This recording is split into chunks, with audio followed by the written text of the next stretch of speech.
Soon enough, Sunny found himself hiding in the shadows of a spacious chamber on one of the upper floors of the mainmast pagoda, not far below Jet's private garden. Jet herself was leaning back on a chair, looking out the window with a relaxed expression on her pale, radiant face. There was a knock on the door, and a few moments later, it opened, revealing a few familiar faces. Neve, Bloodwave, and Ether, the last saints of the fallen House of Knights. Sunny did not know the last one personally, but he had heard a lot of good things about the outstanding young man, who used to be the most promising scion of a great clan once. Well, technically speaking, Saint Ether wasn't that young anymore. If he was considered young, then so was Sunny, and Sunny did not feel like a young man at all. If anything, he felt ancient. He felt way too old to be dealing with all this crap. I suddenly feel for the captain of the homicide division, back in Mirage City. His questionable relationship with age was probably the consequence of living 7 lives at the same time and containing a legion of dead shadows in his soul. That, and the countless forgotten years he had spent in the tomb of Ariel. In any case, the House of Night had been absorbed into the government and was now a part of its forces. So, these 3 proud legacy saints were Jet's subordinates, which was a good thing, considering that they were the best candidates to solve the riddle that Weaver had left in the night sky. There were other surviving members of the House of Night bearing the title of Nightwalkers, but none were as powerful and knowledgeable as these 3. Jet smiled. "Gentlemen. Please, have a seat." They must have witnessed the celestial conflagration that had happened earlier, so there was little point in postponing the discussion. Sunny barely suppressed his curiosity, but before Jet could broach the topic, Bloodwave asked in a grim tone. "Is it true, Soul Reaper?" She glanced at him and raised an eyebrow. "What, exactly, are you talking about?" The 3 saints looked at each other. Eventually, it was Neve who spoke, his voice just as concerned as his uncle's. "That monster, Mordred of Nowhere. Are the rumors true? He is a supreme now, and Lady Nephi strike a deal with him?" The rumors seemed to have reached the Night Garden already. Hidden in the shadows, Sunny sighed. ssnovelfire.net. He himself was uncomfortable with the uneasy alliance between the human domain and Mordred. Few people trusted the King of Nothing, but no one had suffered from his wicked ways like the surviving members of the House of Night had. So, it was only natural that they would be unhappy with the news of his ascension to the throne of supremacy, let alone of the deal between him and Changing Star. Jet studied the Saints of Night with a neutral expression, then shrugged. "It's true." They were dismayed. Even Ether, who usually maintained nearly flawless decorum, allowed emotion to show on his face. "How can this be?" The air in the room had turned noticeably chilly and heavy with tension. Jet let out a long sigh, then looked at them with a dark expression. "Why, what did you want her to do?" She leaned back and crossed her legs. "Did you want her to start a new war, perhaps? It has not even been 2 years since the mess in Godgrave, but I guess another war between Supremes is just what we need." Neve frowned. "That's a very callous way of looking at things, Jet. You know what that man has done, to us, and to all of humanity as well. Lady Nephi cannot trust him. He must be eradicated." Jet smiled darkly. "I know, Neve. But I also know that he is immortal, supreme, wields a divine aspect, and inhabits millions of vessels. Who is going to eradicate him? You, me? Or do you want Nephi to kill him, somehow, while we cheer her on from the sidelines?" Neve gritted his teeth, unable to find an answer. "In that sill. Ints," Bloodwave murmured in his deep voice.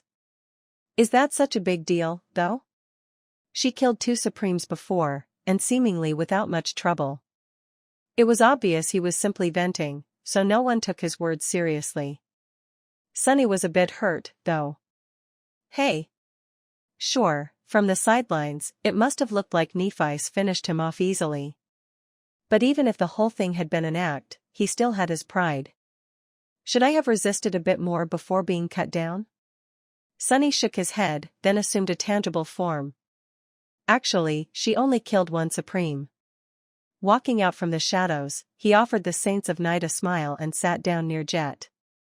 Noticing their confusion, he then realized that they probably had no idea who he was.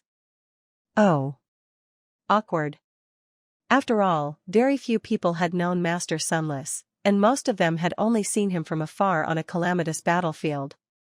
Well, apart from the regulars of the Eye Candy Cafe, the Radiant Emporium Cafe. In any case, for most, the Lord of Shadows was associated with his fearsome mask. The Saints of Night had not participated in the Godgrave military campaign, so they would have met either of his incarnations. So, Sunny smiled and offered helpfully. "Oh, I am the Lord of Shadows. You can call me Lord Shadow, or simply Shadow. I also respond to the Dark Lord. Or Sunny." The three saints stared at him with wide eyes.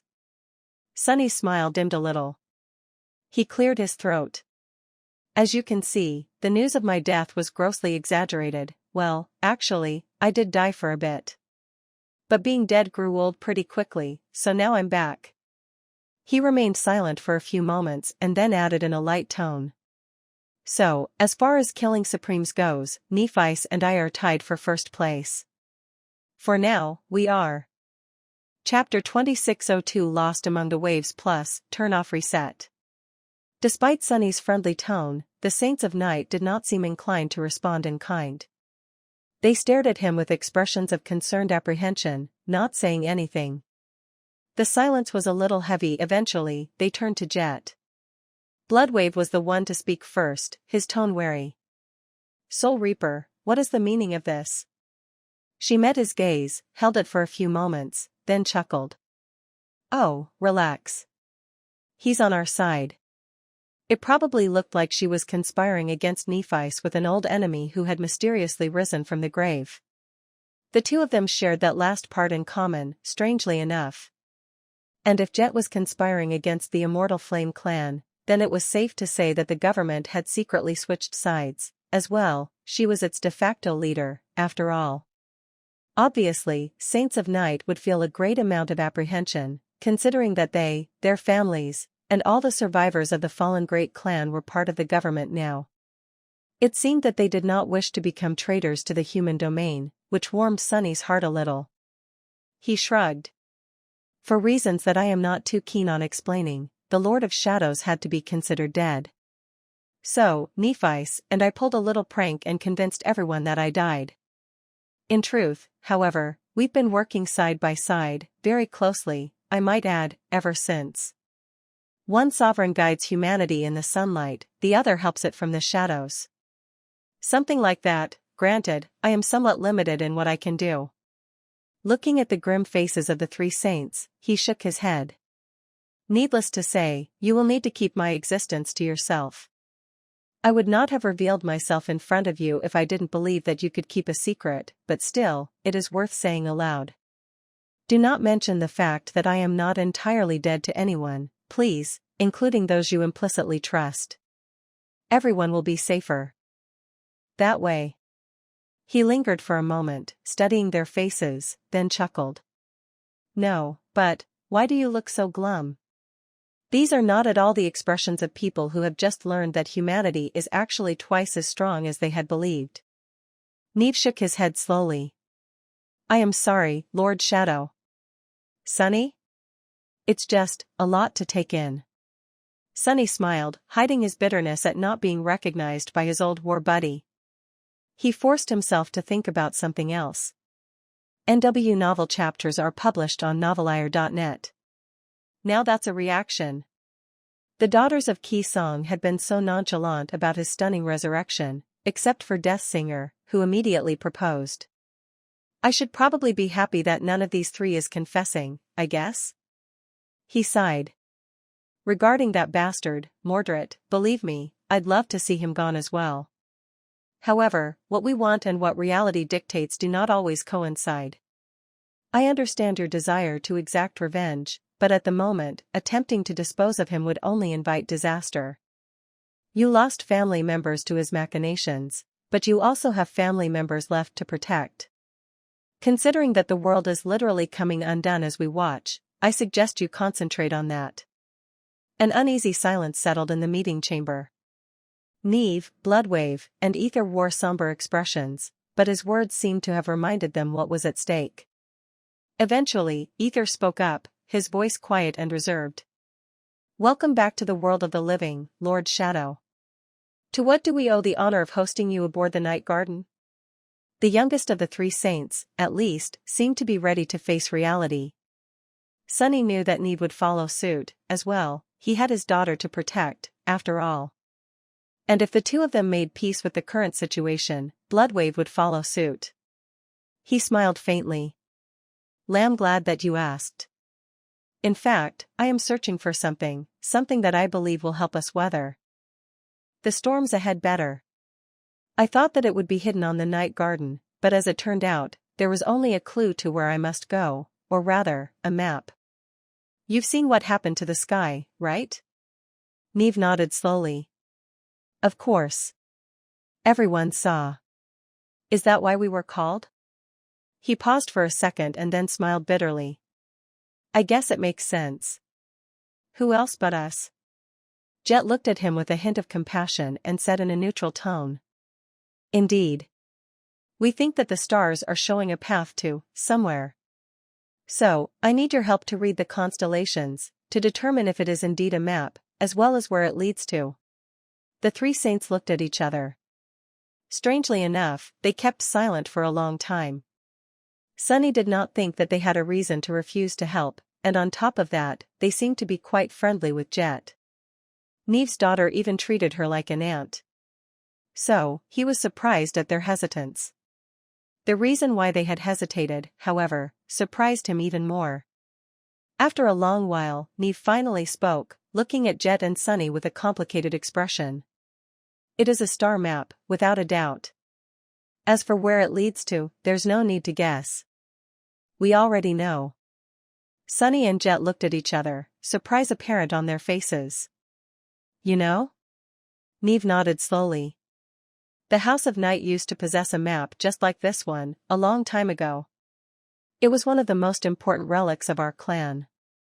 Sadly, it disappeared along with our leader, Nightwalker Dash." Bloodwave's face fell at the mention of the founder of the House of Night. Sunny scratched the tip of his nose. "So where do the stars point?" Neve inhaled deeply. "They point to the Eternal City, a mythical place lost among the waves. That was where the Night Garden was built, and that is where the lineage of Storm God is hidden, as well." Sunny remained silent for a long while, a little confused by Neve's words. There was something strange about them. Eventually, he frowned. "Wait, did you say that it is hidden there?" "Not that it was hidden?" Neve looked at Ether and Bloodwave, then nodded. "Yes. The lineage of Storm God is not like the rest. The rest of them, as far as we know, came from lineage memories that outstanding individuals, or possibly simply lucky ones, earned either in the first nightmare or while exploring the dream realm and conquering the first citadels of humanity.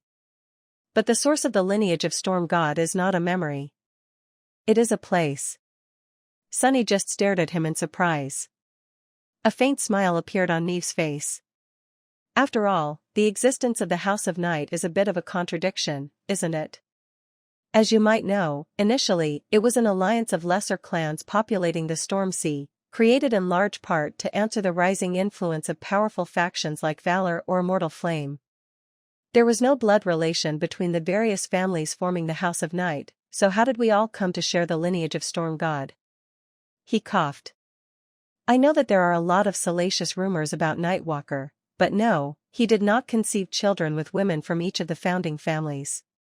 Although there have been countless internal marriages between the various branches of the House of Night since then, he only had one child of his own." A shadow briefly ran across his face. Neve paused for a few moments, then sighed. However, he did share the lineage of Storm God with the other founding families of the House of Night. To explain how it was possible, I will have to divulge the most guarded secrets of our clan. Would have asked you to keep it, but I guess it does not matter anymore, now that the House of Night is no more." Bloodwave grimaced at his words, but did not say anything. Ether, meanwhile, looked away with a wistful expression. ssnovelfire.net Jet shook her head. The House of Night might not be an independent force anymore, but it still exists. Don't sell yourself short. Neve offered her a brief smile. Thank you for saying that. In any case, the House of Night and the Eternal City are inseparably intertwined, because that was where our clan was born. Back then, Nightwalker was sent to the Eternal City on his first winter solstice. Other sleepers were, as well, but he was the only one who survived, and the only reason he survived was because he fled that terrifying place aboard the Night Garden, which had been drifting in the waters nearby. Sunny raised an eyebrow. How dangerous is this Eternal City, exactly? Neve hesitated. Nobody knows for sure, because Nightwalker rarely spoke about it. He was not a very social person, in general. However, the greatest treasures of the House of Night all came from the Eternal City, the Night Garden, the lineage of Storm God, and the map charting the course back to its shores. He paused for a moment, and then looked at the stars beyond the window. As far as we know, the Eternal City used to be an immortal abode, a utopia that death could not reach, where enlightened beings lived in peace and prosperity for many years, reborn anew every time their bodies and souls grew frail with age. It was also a place where weary deities came to rest. That was a long time ago, though. Nobody really knows what hides in the depths of the Eternal City today. Even Nightwalker himself only saw a few areas on its outer edges, the piers, the wharf, and the lighthouse. Sunny studied him with a curious expression. What about the lineage of Storm God, then? Where did he find out, and how did he share it with other people? Neve remained silent for a few moments, then looked at Bloodwave. I think my uncle will know better, since he was one of those who received the lineage directly. Bloodwave frowned, then let out a yell. Ong sigh. Well. As that scoundrel Nightwalker told it, the lighthouse of the Eternal City is also a temple dedicated to Storm God. It does not shine with ordinary light. Instead, a star is trapped within it. That star is the source of the lineage. Anyone who finds their way to the Eternal City and enters the lighthouse will be bathed in its silver light.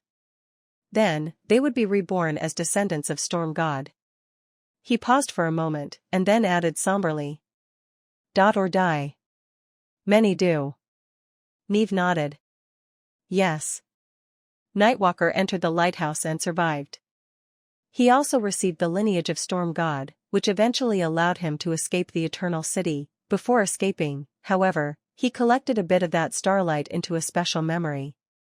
In the end, the memory made it possible for the founding members of the House of Night to receive the lineage, as well, even if a few of them perished in the process. Sunny inhaled deeply. Neve confirmed something that he suspected all along, that not just anyone was fit to receive the lineage of a god. Sunny had felt it himself, all those years ago, when absorbing Bloodweave, he had just barely survived the process, and that was despite possessing an innate affinity to fate, and therefore sharing some degree of kinship with Weaver. Not to mention wielding a divine aspect. Warden of Valor, Immortal Flame, Nightwalker, Ravenheart, and the Unknown Awakened who had inherited the lineage of Heart God to later pass it on to Asterion, each of them had been a special person. It was no coincidence that they had earned lineage memories, so it was no surprise that they survived using them. The founding members of the House of Night were different, though. Unlike those who received a lineage memory after being judged worthy of it by the spell, they, just like the daughters of Ki Song, were exposed to a divine lineage arbitrarily. To some of them it had become a fatal gift, and those were already people sent to the STO. Rumsey by the nightmare spell, so they had to have possessed some degree of affinity to the various aspects of Storm God. What did that make Sunny, though? The drop of ichor gave me a lineage that eats other lineages. It seemed that, just like in all things, he had been both incredibly lucky and terribly unfortunate when receiving his lineage. Go figure. Chapter 2604 Mindset of a Sovereign Plus, Turn Off Reset. After remaining silent for a while, Sunny spoke in a contemplative tone. I am guessing that the starlight stolen by Nightwalker was not infinite, though. Neve nodded. Indeed. The light contained within the star lantern was merely a wisp, so it was exhausted eventually. Ether was the last person to have benefited from it directly. He paused for a moment, and then added in a complicated tone. Not every child born in the House of Night inherits the lineage either. And with how often awake and die, our bloodline has always been at risk of vanishing. There are fewer of us now than ever before, and no one has been able to manifest the lineage as strongly as Nightwalker himself, yet. So, that was one of the reasons why he wanted to return to the Eternal City. Content originally comes from novifire.net. He glanced around the spacious cabin they had gathered in, then gestured to its walls. The Night Garden is another. It is no secret to those who know it well that the Night Garden is in a state of disrepair. Some of its functions have deteriorated, while some have broken down entirely. It had been drifting in the storm sea for thousands of years before being discovered by Nightwalker, after all. He believed that this great ship had been built at the wharf of the Eternal City, and therefore, that it could be repaired there, too. Sunny frowned faintly. He knew that the Night Garden had been built by the Demon of Repose. Did the Eternal City have a connection to her as well, then? It was quite possible that it did. A city where living things were reborn anew every time their bodies and souls grew decrepit with age, and were therefore unfamiliar with death, sounded very much like something that the demon-wielding powers of restoration and rejuvenation could have created. What the? Had the Demon of Repose not only sailed the seas on a luxurious ship, but also operated an exclusive resort? Sunny S.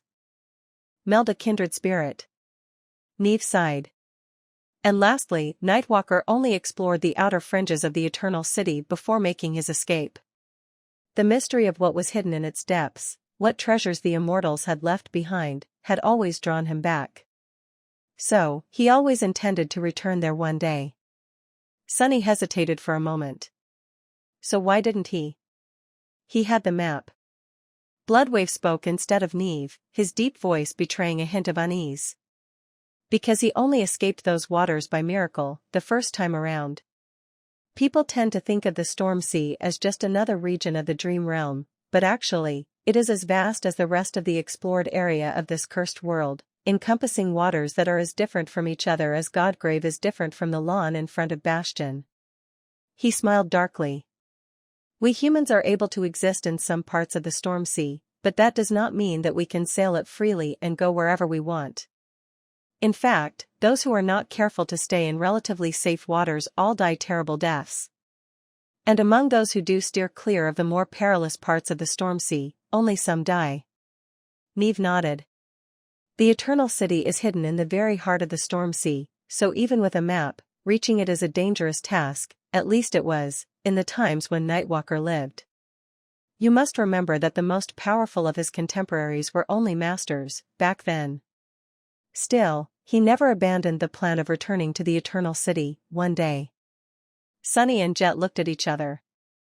Was that where he vanished? Did he leave on a voyage to the Eternal City and never come back? Neve remained silent for a while. Yes. Some say that he died while exploring the Dream Realm, some say that he perished while attempting to conquer the third nightmare, but the truth is that Nightwalker left on a voyage to return to where he had first entered the Dream Realm. No one has heard anything about him since. Sunny frowned. Eve believed that Nightwalker had vanished without a trace while attempting to reach the Eternal City, and that no one knew what had happened to him, but that was not entirely true. Mordred knew something, it seemed. At least he let slip that Asterion had forcefully taken the lineage of Storm God from Nightwalker, which led Sunny to believe that the Dream Spawn had something to do with the disappearance of the founder of the House of Night, even if the details of their confrontation, as well as its timing, were murky. In any case, Neve had given him a lot to think about. After a long bout of silence, Sunny asked in a reserved tone. So what you're saying is that there is a wondrous city, no doubt the most monstrous hell imaginable, by now, lost somewhere in the Storm Sea, full of mystical treasures and divine light. Not only does it hold the key to restoring the bloodline of Storm God, but there's also a wharf there where the Night Garden can be returned to its true glory. And the map to that city has just become visible to everyone in the Storm Sea just now. Neve nodded cautiously. Sunny hesitated for a while, then looked at Jet. He stared at her for a moment. So, we are going there, right? She did not seem to share his enthusiasm, though. "Sunny, are you asking me if I am willing to take my ship, complete with millions of people living aboard it, on an expedition to who knows where, knowing full well that there will definitely be untold horrors waiting for us along the way?" Sunny scratched the back of his head. "Yes?" Jet shook her head slowly. "Why would we take that risk?" Hearing that, Ether nodded. "I agree. It is too perilous, even if the rewards promised by that expedition are great." Neve and Bloodwave remained silent, but they seemed to share his opinions at least to some degree. Sunny looked at them with dark amusement. "Why?" He shook his head with a wry smile. "Well, it's easy, really. Actually, I am quite surprised a sovereign, have to spell it out for you." Leaning forward, he looked at Jet and the Saints of Night with no hint of humor in his eyes. "It is because I am desperate. Nephice does not show it, but she is desperate, too. You don't seem to be nearly desperate enough, though, despite being weaker than us while knowing that the world is ending. There is barely any time left before all kinds of cursed and unholy beings descend upon us and consume us all. But you want to pass on a chance to increase the collective strength of humanity, and by a large margin at that?" He leaned back and took a deep breath. "Allow me to dispel your illusion, then. Being cautious is great, but caution is a luxury we cannot afford. The time for caution is long gone, it had been squandered entirely before any of us was even born. Our only inheritance is necessity, and necessity dictates that we must take risks, whether we like it or not." Jet stared at him for a long while, her icy blue eyes betraying no emotion. Eventually, she sighed. "Is that the mindset of a sovereign?" Sunny smiled. "Being desperate? Oh, it is. No one becomes supreme by living a good life. Believe me. I am the most honest person in the world, after all. 2 worlds, even." Sunny meant what he had said to Jet and the Saints of Night. Their situation was indeed desperate, the end of days was swiftly approaching, and the fate of humanity was woefully undecided. Perhaps the rest could ignore that ominous truth, but as one of the Supremes, Sunny was personally responsible for what would happen to the world in the end.so. Unlike those who wielded less power, he could not allow himself the solace of willful ignorance. "Things would have been easier if I could." He missed the time when all he worried about was making enough credits to fill his belly and live a lavish life. Well, that, and surviving another day in a world where everything seemed both unfathomably powerful and hellbent on killing him, somehow. Google search n0v3l.fire.net. In any case, Sunny could not allow himself excessive caution. That said, he was not suggesting that they had no room for caution at all. He had merely pointed out that their choices were limited and that erring on the side of caution when calculating risk and reward was a luxury they could not afford. Sunny was not advocating for complete recklessness, though. He had valid reasons to believe that an expedition to the Eternal City would be successful, or, at the very least, not end in disaster. There were several factors mitigating the risk of following the star map. First and foremost, there was the night garden itself. The living ship had spent thousands of years drifting in the storm sea, and nothing had managed to sink it yet, so, Sunny believed that it could weather any danger they would face on the voyage to the Eternal City. Even if they did stumble onto something too terrifying, though, there was one thing that the night garden was better at than almost any other citadel: it was escaping danger. Not only was the Titanic ship highly mobile in and of itself, but there was also the ability to open the dream gate between 2 points in the dream realm that it granted Nephice. Should the need arise, the night garden would be able to retreat to safer waters almost in an instant. That way, the safety of its passengers could be ensured. Sunny did not want to risk millions of lives, after all. He would not have suggested taking the night garden into perilous waters if he was not reasonably certain that they would have a reliable way to protect its passengers. And lastly, there was the fact that Nightwalker had escaped the Eternal City once. Not only that, but he had managed to escape it as a sleeper. Now, an army of seasoned awakened warriors would be heading there, led by 3 saints of the House of Night and Soul Reaper Jet herself. Most importantly of all, there was Sunny. And Sunny alone was the equivalent of having 7 sovereigns, a cohort of supreme shadows, and a vast army of undying shades guarding the night garden on its journey. If that was enough to reap the rewards of the eternal city, then what was? And those rewards promised to be bountiful, indeed, for Sunny, for the night garden, and for humanity at large. So, he judged that the risk presented by the expedition to the eternal city was more than worth it. Of course, Sunny was not going to make that decision unilaterally. In truth, he did not really need the night garden to follow the map left behind by Weaver, he just needed someone capable of reading it to accompany him. It was just that the eternal city offered an opportunity to strengthen the living ship, as well. If not for that, Sunny would have preferred to venture into the misty waters alone. Regardless, Jet and Sunny needed to consult Nephice and Cassie before deciding whether to take the night garden into the depths of the storm sea. Preparations for a lengthy voyage also had to be made, so a few days passed in discussions and strategic meetings. Nephice was busy beyond belief, too. Cassie and she were still dealing with the fallout from Mordred's unexpected rise to the throne of supremacy. There was the public reaction to DEA. Elwith, but also the King of Nothing himself, he and his countless vessels had to be allowed passage to the Hollow Mountains, and someone had to make sure that things did not go awry in the process. So, after many years, Mordred had returned to the Chained Isles. There, the members of the White Feather clan escorted him and Nephice to the northern edges of the region, where the Night Temple had once stood. A new crossing was built to breach the wide divide between the floating islands and the misty slopes of the Hollow Mountains, which Mordred then used to leave the territory of the human domain behind and claim ownership of his own. At the same time, the eastern quadrant had to be salvaged now that the Skinwalker was gone. Troops had to be transported to other flashpoints, and on top of that, powerful nightmare creatures stirred in the death zone south of Godgrave. So, Nephice and the Fire Keepers were in the process of preparing for a military expedition, as well. In the end, it was decided that the expedition to the Eternal City had to happen. While the preparations were being made, Sunny pulled the Shadow Legion back from the depths of the burned forest.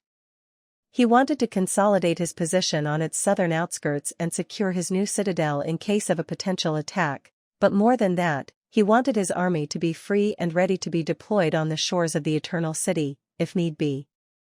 The same went for his other incarnations. After experiencing 2 deadly adventures while not having access to his full power, Sunny was dead set on meeting the dangers of the Eternal City armed to the teeth. About a week after the initial meeting with the Saints of Night, the same people gathered in the private council cabin of the mainmast pagoda once again. This time, they had more practical issues to discuss. How bad will this particular adventure turn out, I wonder?